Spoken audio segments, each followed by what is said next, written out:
Oftentimes, what I find myself saying to a parent who's worried about their child going to camp and saying, I'm not sure if he's ready. I think the question is more about, is the parent ready? And you spoke to that when you were talking about what is the parent worried about, and are they making their child worried about something that maybe isn't even on the child's radar? So that's really important. I think that asking the question to the kid, well, what is it? Oh, you're feeling nervous? Yeah, that's normal before you go to camp. What are you nervous about? Yeah. Because like you said, it probably is something completely different than what the parent is thinking. Usually it's one of those things you mentioned, kind of a logistical type of thing.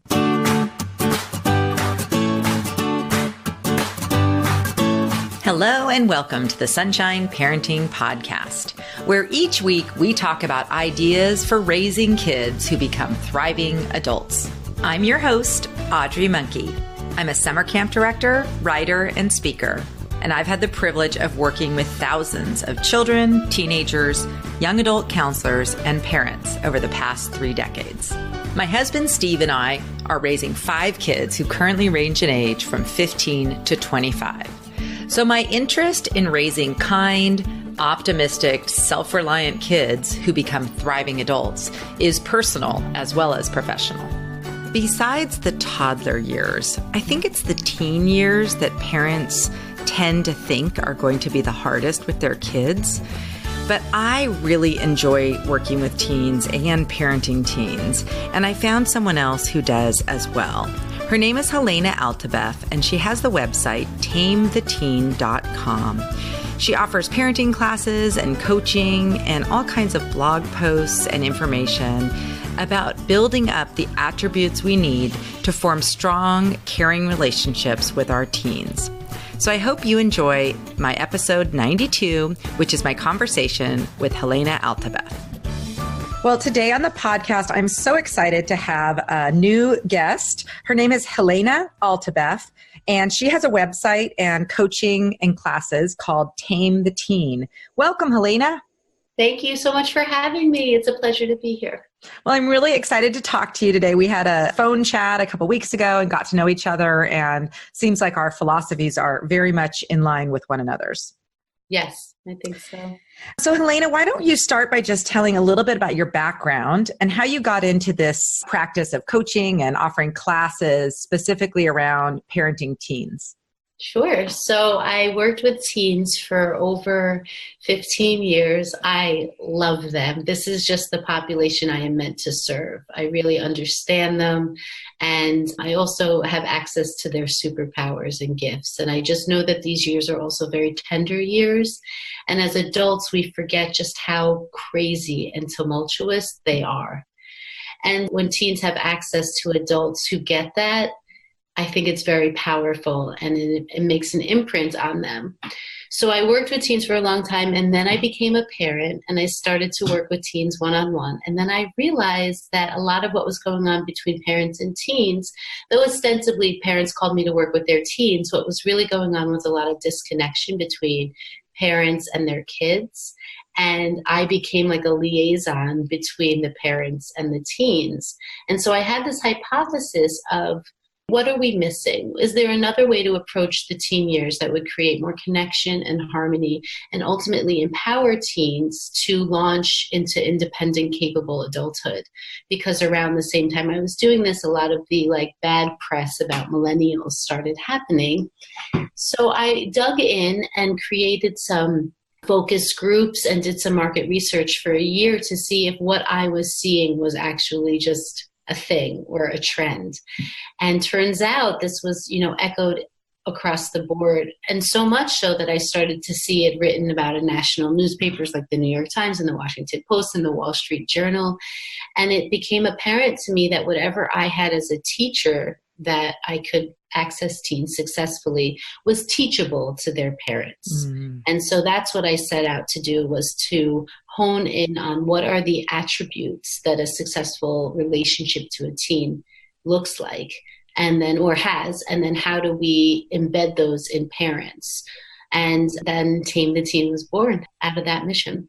Oh, Gosh, I have so many things that I want to follow up on from what you just said. Starting with, I loved how you talk about accessing their superpowers. I really believe in that too. I think sometimes we give teens especially kind of a bad rap. They have sort of like a bad reputation. They always have. It's not just this generation. It's when we were teenagers. Adults tend to say, oh, those teenagers, or, all this kind of negative talk. But like you, I've had so much experience working with teens, and they are fantastic. And this is what I think parents need to feel less fear about the ages. I don't know if that's, it's kind of like, I feel like it's the same way people working with horses. Sometimes it's like your anticipatory fear about something being hard actually makes it harder. Do you know what I mean?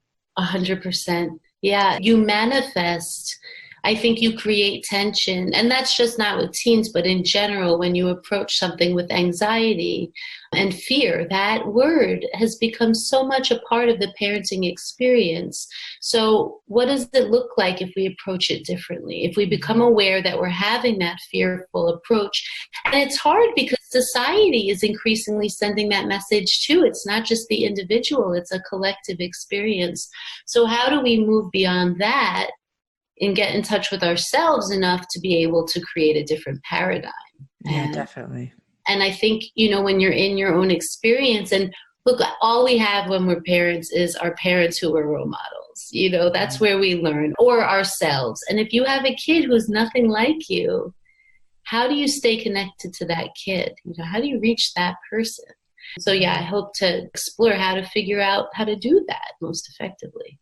So tell me a little bit, I'm just curious, what does your coaching look like? Like, what does that look like when a parent would call you to help them with their teen?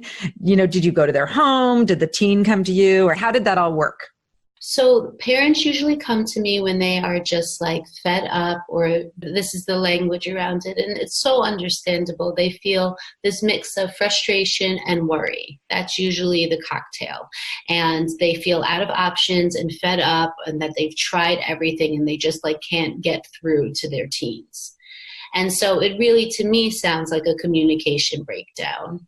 And as a teacher, that's really the skill you hone more than anything, is how to communicate effectively.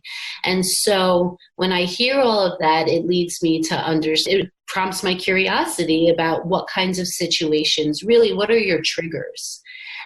If they're open really at all, because most parents, all parents want what's best for their kids. All parents want to be connected. But it's that thing of growth mindset that in their heads, they're like, I think I can change this. I think I can get through to my teen. I don't think this is who he is forever. And if they have that, then we're good. Mm-hmm. But if parents don't have that, I notice there's a lot of reluctance to that. Not all parents necessarily see it as an opportunity to grow as a human. Yeah. Well, I love that. It's great that you are able to translate all that experience that you had. You were a middle school teacher. Is that correct? Yes. Okay. I know. That's like the big camp age too. So they are so much fun. It's just, yes, there's some awkwardness and there's just differences in maturity and so many things going on. And the energy and fun of that age is just the best. It's so great. What I really love is, I think maybe because you've set yourself up as a coach, you're not a therapist, no. You're not a doctor, you are a coach, someone who, it's like a parent going to, like I think of in yesteryear, it would have been going to, the neighbor down the street who has, 4 grown kids, who would sit down on the front porch and kind of talk you off the ledge and say, when boys are 14, this typically happens, this pulling back. And it's nothing about your relationship with him. It's, this will change as time goes on. This is a natural occurrence. I think that parents, in addition to the fear, have also gotten very isolated, thinking that perhaps their issues are only theirs, when, boy, we all know, those of us who work with kids or who have more than one kid ourselves, know that everybody has different struggles with their connection and communication with their kids at some point in their development. I agree. I think as society has become increasingly isolated, again, we're fighting against, this is a mission for we're looking at a collective mission, right? To be able to sort of transcend the circumstances that have brought us here. Many of us don't have families nearby. We feel so encumbered with just the responsibilities of daily life. And daily life has become busier. That is like objectively true. And we have taken on more as a society in our day-to-day. We value busyness more. So without that community to help stay grounded and help you relate and help you realize it's not just you. You know, when I do these workshops and I sort of parrot the things that I've heard other people say, and there's this amazing moment where people let their guard down and everyone's nodding. And it's so wonderful because we all realize like we have so much more in common. And I think another attribute of this is there's so much guilt and, parent guilt and mom shaming. This is a new thing. That's just such an ugly part of the experience. The children should not be the things that how we measure our success as people. And I think it can easily become, it's not hard to see rather how that happens. Mm-hmm. And so again, to just sort of take that out of the room and take the judgment out of the room and really just open to the experience of like, these are just human beings. Who is sitting in front of you? What makes them tick? What are they actually saying? What are they actually doing? Mm. And when you remove all of those barriers, you get to know the person in front of you who you care about more than anyone. Yeah. Hey, Sunshine Parenting listeners. I want to make sure you know about my brand new book, Happy Campers, 9 Summer Camp Secrets for Raising Kids Who Become Thriving Adults. I wrote the book to share about all the experiences and things I've learned from working with thousands of kids, young adult counselors, and parents at summer camp over the past 34 summers. I've learned so much through my studies of psychology and well-being and been able to apply those both at summer camp and with my own family. And I'm really excited to share them with you in my book, Happy Campers. I'd love to invite you to pick up a copy of my book and join me this summer as we go through one secret per week, each week of July and August. For information about joining my summer read-along of Happy Campers, visit my website at happycampersbook.com. While you're there, click on the Book Hub link for tons of downloadable resources that go along with the book. Well, I want to ask you, we have a couple topics that we want to cover, but I just want to quickly ask what's your kind of go-to kind of first thing that you talk with parents about in terms of kind of overcoming the kind of the communication or connection block that they're having? Is there like a standard thing that seems to come up in a lot of your coaching talks? Yeah, I think the first thing that helps parents is to give them context, because in my training as an educator and then as a coach, it became clear that one of the measures of what good coaching does is it takes you out of your perspective and offers another one. And so I try to support that with research about what is going on developmentally, neurologically, psychologically, physiologically that would account for certain behaviors. And once they start to see and try to really offer things, I like to say, from their corner. So what happens from what's going on in their corner that would explain some of the behaviors or miscommunications. And that seems to open up a whole window of opportunity, just to change. Yes, I love that. Well, we first connected because you have gotten involved in the camp world doing some training are you training counselors or working with parents? Yeah, training counselors. Okay. And also offering as a guest blogger for parents. Okay. Mm-hmm. And so we were talking about how, this is the time of year where kids are going on all kinds of, especially teenagers, often are going on some kind of summer adventure away from home. It could be summer camp. It could be, a language program abroad. It could be a job in a different state. I don't know, just all different kinds of things that kids might be doing that can be stress inducing for those kids because it's something new. So let's talk about some of your strategies that you teach parents about helping with sort of pre-camp or pre-adventure jitters that is very typical of a lot of teens. Mm-hmm. Yeah. Well, one of them is to start again from recognizing that there are two corners. You as the parent might have some anxiety about, because your kid's a little, if you're honest with yourself, your kid could be a little awkward or maybe has a hard time making friends or maybe has weird eating habits. So you might have some anxiety yourself.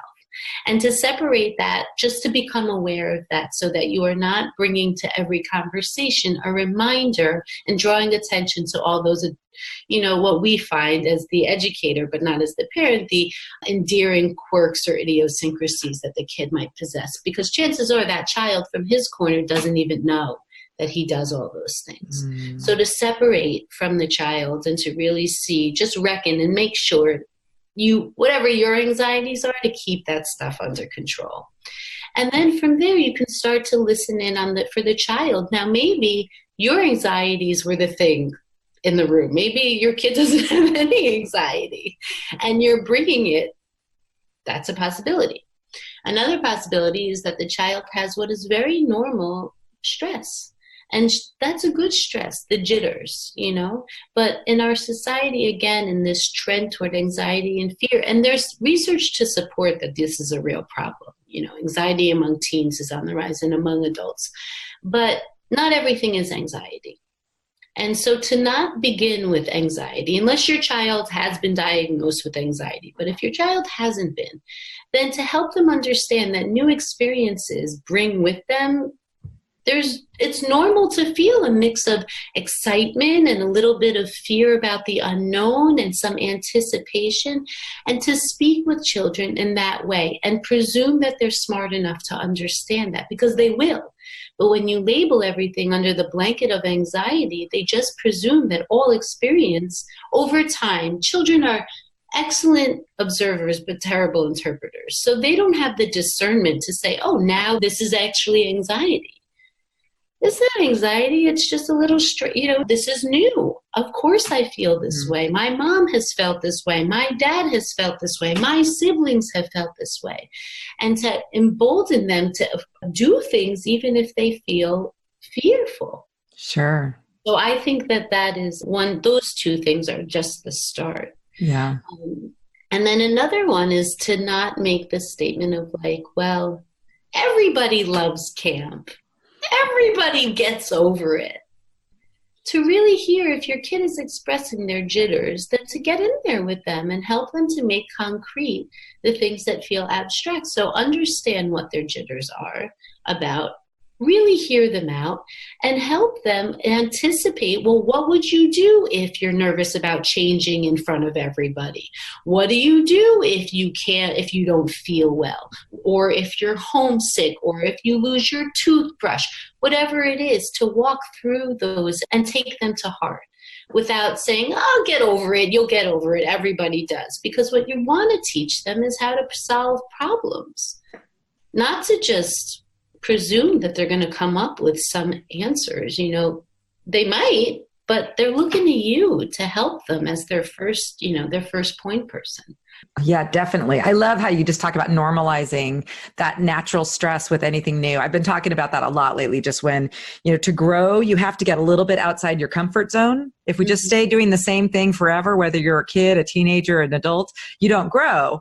So, but when you're growing, you feel stress. I still feel stress when I'm doing something that's, more outside my comfort zone, speaking in front of a really large group. I mean, I get jitters, it's a normal thing.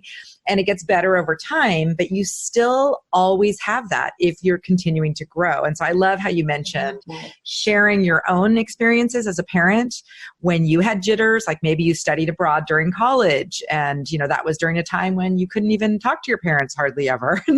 Maybe sharing how that felt and letting them know that it's normal to have that feeling and it's okay. And, I love that. And then the other piece that I really like, because I hear this a lot as a camp director, oftentimes, what I find myself saying to a parent who's worried about their child going to camp and saying, I'm not sure if he's ready. I think the question is more about, is the parent ready? And you spoke to that when you were talking about what is the parent worried about, and are they making their child worried about something that maybe isn't even on the child's radar? So that's really important. I think that asking the question to the kid, well, what is it? Oh, you're feeling nervous? Yeah, that's normal before you go to camp. What are you nervous about? Yeah. Because like you said, it probably is something completely different than what the parent is thinking. Usually it's one of those things you mentioned, kind of a logistical type of thing.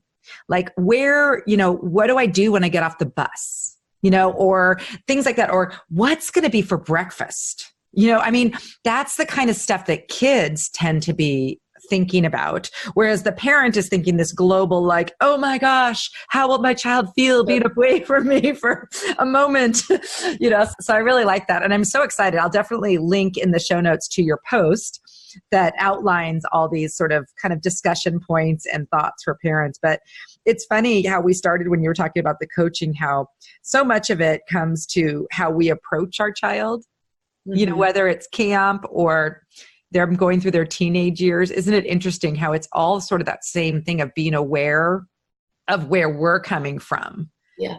And not just it's not all about the kid. We're there too. We're like part of the relationship and we bring our own things to it. So if we felt something when we went to camp for the first time, we sometimes assume they're feeling the same thing, but they are their own person, and that's something different.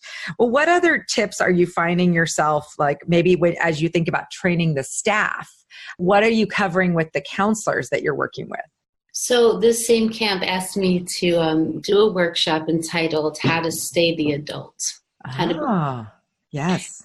And because I think it's tricky, right? Because you're putting people who are like 19, 20 years old, technically still in their adolescence. This is not me saying that.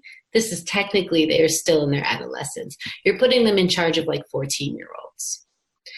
Okay, so there becomes perhaps this moment where the counselor knows that let's say like the queen bee of the bunk is doing something that's really not right, but the counselor wants the acceptance of the queen bee because she herself is a little close.